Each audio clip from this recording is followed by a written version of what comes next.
Hello students. So today I am coming with you with a new video, that is top 10 tips to be a topper. Who don't want to be a topper? I think all the students want to be a topper, right? So let us see what are the 10 tips to be a topper.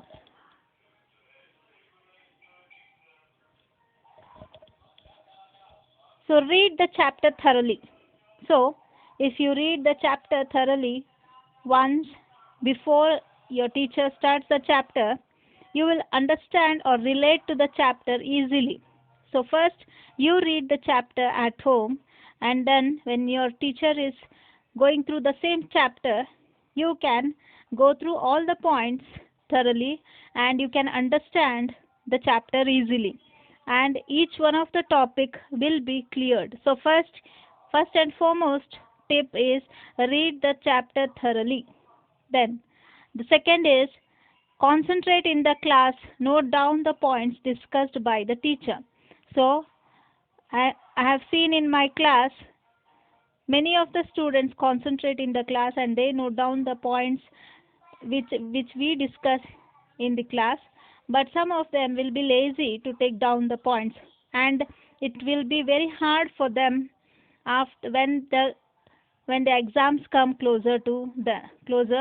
So the, so you have to concentrate in the class, note down the points, and if you have doubts, you clear with the teacher then and there, right? So let us see the third point. Prepare your own notes. So you should not go for the notes which is given by which you have taken from the seniors. You have to prepare your own notes because it will help you to read the chapter once again and go through the chapter. You prepare as far as possible. You have to make a point that you have to prepare your own notes and take down important questions asked in the previous year question papers. So when you take your own notes, it will help you to understand the points and compare the your notes with others, and see which are the points you have missed and which are points they have missed, right? So in this manner you can compare the notes of different people also.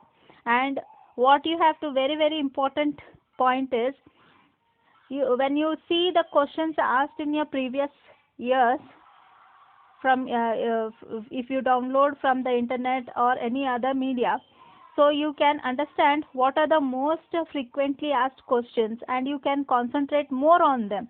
I don't say that you have to neglect the other, but when they are frequently asked questions you have to concentrate on them. Make a doubt book so that you can note it down and clarify with your teachers as early as possible. So in my class I will say to the students to take a notebook and give a name doubt book, because doubt book means you have to write down the doubts, and you have to clarify with your teachers. Don't write it and keep it in your house, but you have to clarify with the teachers as early as possible, and should be clear and thorough with the topics.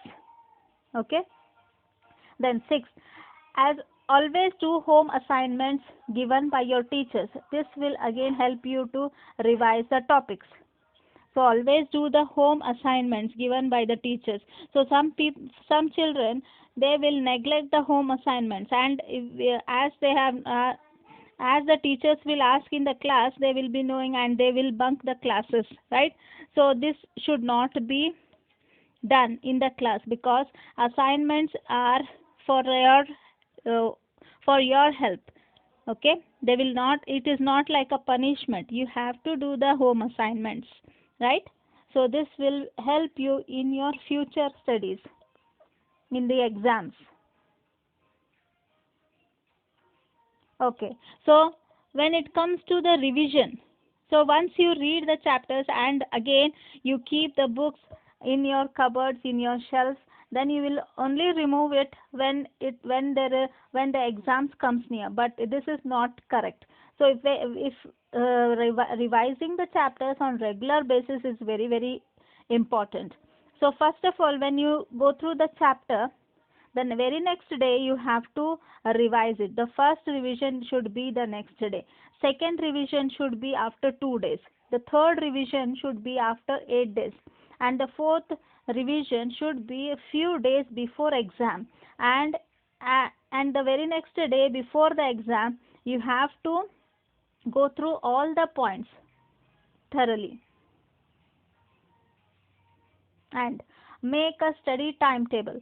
So it is very, very, very important. So I am stressing this point because timetable is very, very important for the students, because always students forget to do their assignments, forget to study, and study hours should be at least for 6 hours. Parents should look after that the children are studying 6 hours daily. Yes, so this should be done daily, as it should be a routine for them. As you watch TV, as you take your food, the study is also like a food to the brain. You have to study 6 hours daily, and on Sunday, Monday, Tuesday, Wednesday, Thursday, Friday, Saturday, each day, whatever you should do, you have to divide 6 hours accordingly to the subjects which are given for you, which are there for your syllabus. Accordingly, you maintain a timetable and make it 6 hours of study. So each subject should be at least 30 minutes. Okay, or 1 hour, depending on the type of the syllabus which is included in your study. And make charts of formulae and diagrams and hang it near the timetable and glance it every day. This is very, very important. So as a science students, they'll be having plenty of formula and diagrams, so that you have to make a chart, a big chart, wherein you have to draw or write the formulas and diagrams, hang it near the timetable. What you have created, the timetable, study timetable, beside that only you have to hang it and glance it every day, so that even if your parents uh, wake up and ask, then you should be able to tell the formulas. So like that you have to glance every day. So, and lastly, you should have confidence and faith in God that you will succeed and you will be the topper in the class and in the college or school.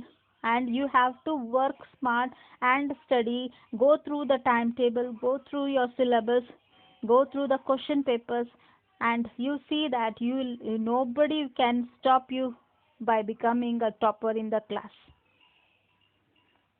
So these are the 10 top 10 tips which I felt to share with you. All the best for your studies. Share with your friends and give a like button. Thank you.